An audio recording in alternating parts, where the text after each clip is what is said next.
ರಾಜ್ಯದ ಮೂಲೆ ಮೂಲೆಯಲ್ಲಿರ್ತಕ್ಕಂಥ ಅಸ್ಪೃಶ್ಯ ಸಮಾಜವನ್ನು ಜಾಗೃತಿ ಮೂಡಿಸಲಿಕ್ಕಾಗಿ ತಮ್ಮ ಪ್ರವಾಸ ಇನ್ನೂ ಹೆಚ್ಚಾಗಬೇಕಾಗಿದೆ ಅಂತ ನನ್ನ ಅಪೇಕ್ಷೆ ಇದೆ. ಬಹುಶಃ ತಮಗೆಲ್ಲ ಗೊತ್ತಿದೆ, ಪ್ರತಿಯೊಂದು ವಿಚಾರದಲ್ಲಿ ಮಠದ ಸಂಪರ್ಕದಲ್ಲಿ ರಾಜಕಾರಣಿಗಳೆಲ್ಲ ರೀತಿ ನಾವು ಅದೇ ರೀತಿ ಇದ್ದೇವೆ.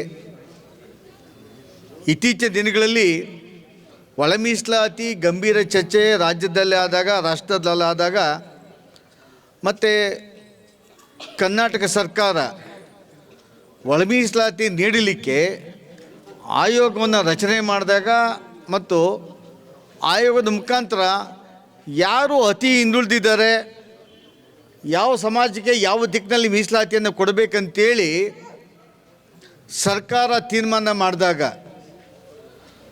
ಸ್ವಾಮೀಜಿಗಳಿರ್ಬೋದು ಅಥವಾ ರಾಜಕಾರಣಿಗಳಲ್ಲಿ ಕೆ ಎಚ್ ಮುನಿಯಪ್ಪನವ್ರು ಇರ್ಬೋದು, ತಿಮ್ಮಪ್ಪರು ಇರ್ಬೋದು, ಗೋವಿಂದ ಕಾರಜೋಳ ಇರ್ಬೋದು, ಅನೇಕ ಶಾಸಕರು ಎಲ್ಲರೂ ಇಡೀ ಬೆಂಗಳೂರನ್ನು ಓಡಾಟ ಮಾಡಿದಾಗ ಸ್ವಾಮೀಜಿಗಳು ಆಗಮಿಸಿದ್ದಾರೆ ಅನೇಕ ಕಡೆಗೆ ಜಾಗೃತಿಯ ದಿಕ್ಕಿನಲ್ಲಿ. ಇವತ್ತು ಕರ್ನಾಟಕ ರಾಜ್ಯದಲ್ಲಿ ಒಳ ಮೀಸಲಾತಿ ಜಾರಿಯಾಗಿದೆ, ಭಾಗಶಃ ಪೂರ್ಣ ಜಾರಿ ಮಾಡಿಲ್ಲ. ಜಾರಿ ಮಾಡಲಿಕ್ಕೆ ಯಾವ ರಾಜಕೀಯ ಪಕ್ಷಕ್ಕೂ ಇಚ್ಛಾಸಕ್ತಿ ಇಲ್ಲ. ಒಳ ಮೀಸಲಾತಿ ಕೊಡೋದಕ್ಕೆ ಯಾರಿಗೂ ಇಷ್ಟ ಇಲ್ಲ. ಇವತ್ತು ಜಾರಿ ಇದಾಗಿರ್ತಕ್ಕಂಥ ಒಳ ಮೀಸಲಾತಿ ಸಂಪೂರ್ಣ ಜಾರಿ ಆಗಲಿಲ್ಲ. ಒಳ ಮೀಸಲಾತಿ ಅರ್ಥ ಗೊತ್ತಿಲ್ಲದವರೇ ಅಧಿಕಾರದಲ್ಲಿರೋದು. ಒಳ ಮೀಸಲಾತಿ ಜಡ್ಜ್ಮೆಂಟ್ ಏನಂದ್ರೆ ಗೊತ್ತೇ ಇಲ್ಲ, ಅದು ಓದೋಕ್ಕೂ ಬರೋದಿಲ್ಲ, ಅಂಥವ್ರವ್ರು ಅಧಿಕಾರದಲ್ಲಿದ್ದಾರೆ. ಯಾಕೆ ನಗ್ತೀಯ? ನಾನು ಎಡಪಂಥೀಯ ಚರ್ಚೆ, ಬಲಪಂಥೀಯ ಅಲ್ಲ. ದೇಶದ ಸಂವಿಧಾನ ಅಡಿಯಲ್ಲಿ ಯಾರು ಅಧಿಕಾರವನ್ನು ಪಡೀತಾರೆ, ಅಧಿಕಾರದ ಕುಚ್ಚಲ್ಲಿರ್ತಾರೆ, ಆ ಕುಚ್ಚಲ್ಲಿರ್ತಕ್ಕಂಥ ವ್ಯಕ್ತಿ ಮುಖ್ಯವಾಹಿನಿಗೆ ಬರಲಿಕ್ಕೆ ಶೋಷಿತ ವರ್ಗಕ್ಕೆ ಏನೆಲ್ಲ ಅವಕಾಶಗಳನ್ನು ಕೊಡುವ ದಿಕ್ಕಿನಲ್ಲಿ ಮುಕ್ತ ಚರ್ಚೆ, ಮುಕ್ತ ಅವಕಾಶ ಕೊಡಬೇಕು. ಅವನೇ ನಿಜವಾದ ಸಮಾಜವಾದಿ.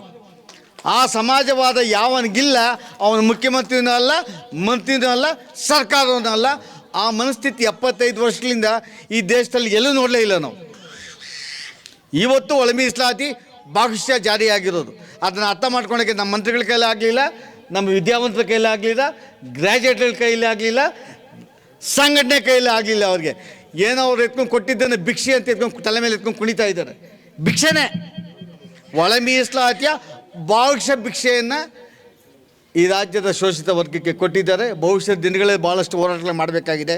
ಆದರೆ ಯಾವನೋ ಮೀಸಲಾತಿಯಿಂದ ಸಮಾಜವನ್ನು ಪರಿವರ್ತನೆ ಮಾಡ್ಬೋದು, ಸಮಾಜದಲ್ಲಿ ಜಾಗೃತಿ ಮಾಡ್ಬೋದು, ಯಾವನೋ ಬಂದು ನಮ್ಮನ್ನು ಕಾಪಾಡ್ತಾನೆ, ನಮ್ಮ ಕುಟುಂಬ ಮುಖ್ಯವಾಹಿನಿಗೆ ಬರ್ತದೆ, ಅದು ಕನಸು. ಆ ಕನಸನ್ನು ಇಟ್ಕೊಳಕ್ಕೆ ಹೋಗಬೇಡಿ. ನೀವು ನಿಮ್ಮ ವ್ಯಕ್ತಿತ್ವವನ್ನು, ನಿಮ್ಮ ಕುಟುಂಬವನ್ನು, ನಿಮ್ಮ ಮಕ್ಕಳನ್ನು ಶಿಕ್ಷಣ ಕೊಡದೆ ಹೋದರೆ, ನೀವು ಸ್ವಾಭಿಮಾನಿಗಳಾಗದೆ ಹೋದರೆ, ನೀವು ವಿದ್ಯಾವಂತರಾಗ್ತಾ ಹೋಗಿದ್ರೆ, ನೀವು ತಾಂತ್ರಿಕ ಶಿಕ್ಷಣವನ್ನು ಪಡೆದ ಹೋಗಿದ್ರೆ, ನಿಮಗೆ ಛಲ ಇಲ್ಲದೆ ಹೋದರೆ ಯಾವ ಸರ್ಕಾರ ನಿಮ್ಮ ಮನೆ ಬಾಗಿಲಿಗೆ ಏನು ಬಾಗಿಲಿಗೆ ಬಂದು ಏನು ಮಾಡೋದಿಲ್ಲ. ನಾನು ಬದುಕಬೇಕು, ನಾನು ಸಮಾಜದಲ್ಲಿ ಮುಖ್ಯವಾಹಿನಿ ಬರಬೇಕು, ನಾನು ಅಧಿಕಾರವನ್ನು ಪಡಿಬೇಕು, ನಾನು ಸಮಾಜದ ಮುಖ್ಯ ವಾಹಿನಿ ಬರಲಿಕ್ಕೆ ಯಾವ್ಯಾವ ಈ ರಾಜ್ಯದ ಸಂಪತ್ತನ್ನು ಉಪಯೋಗಿಸ್ಕೊಬೋದು ಅನ್ನೋ ದಿಕ್ಕಿನಲ್ಲಿ ತಾವು ಸಂಕಲ್ಪ ಮಾಡಲಿಲ್ಲ, ತಮ್ಮ ಮಕ್ಕಳು ಸಂಕಲ್ಪ ಮಾಡಲಿಲ್ಲ, ಯಾವುದನ್ನು ಫಲಿಸೋದಿಲ್ಲ. ಈ ದಿಕ್ಕಿನಲ್ಲಿ ಇನ್ನೂ ಭವಿಷ್ಯದ ದಿನಗಳಲ್ಲಿ ಅನೇಕ ಹೋರಾಟಗಳನ್ನ ಮಾಡೋರಿದ್ದೀವಿ. ಆ ಮಾಡೋದಲ್ಲ, ಈ ಸರ್ಕಾರ ಮಾಡೋದು ಸರ್ಕಾರಕ್ಕೆ ಪಾಠ ಕಲಿಸೋ ಶಕ್ತಿ ನಮಗಿದೆ. ಆ ದಿಕ್ಕಿನಲ್ಲಿ ಸ್ವಾಮೀಜಿಗಳು ಪ್ರತಿ ಹೆಜ್ಜೆಯಲ್ಲಿ ನನ್ನ ಜೊತೆಯಲ್ಲಿದ್ದಾರೆ. ಭವಿಷ್ಯದ ದಿನಗಳಲ್ಲಿ ಈ ಸಮಾಜವನ್ನು ಶೋಷಿತ ವರ್ಗವನ್ನು ಜಾಗೃತಿ ಮಾಡಲಿಕ್ಕೆ ಸ್ವಾಮೀಜಿಗಳು ಪರ್ಯಟನೆ ಮಾಡ್ತಾರೆ. ಇವತ್ತು ವಿಶೇಷವಾದಂಥ ಸಂದರ್ಭ. ಹಿಂದೂ ಸಮಾಜೋತ್ಸವದಲ್ಲಿ ಹಿಂದುಗಳಲ್ಲಿ ಇರ್ತಕ್ಕಂಥ ಅನೇಕ ವರ್ಗಗಳು ಯಾಕೆ ಮುಖ್ಯವಾಹಿನಿಗೆ ಬರಲಿಕ್ಕಾಗಲಿಲ್ಲ?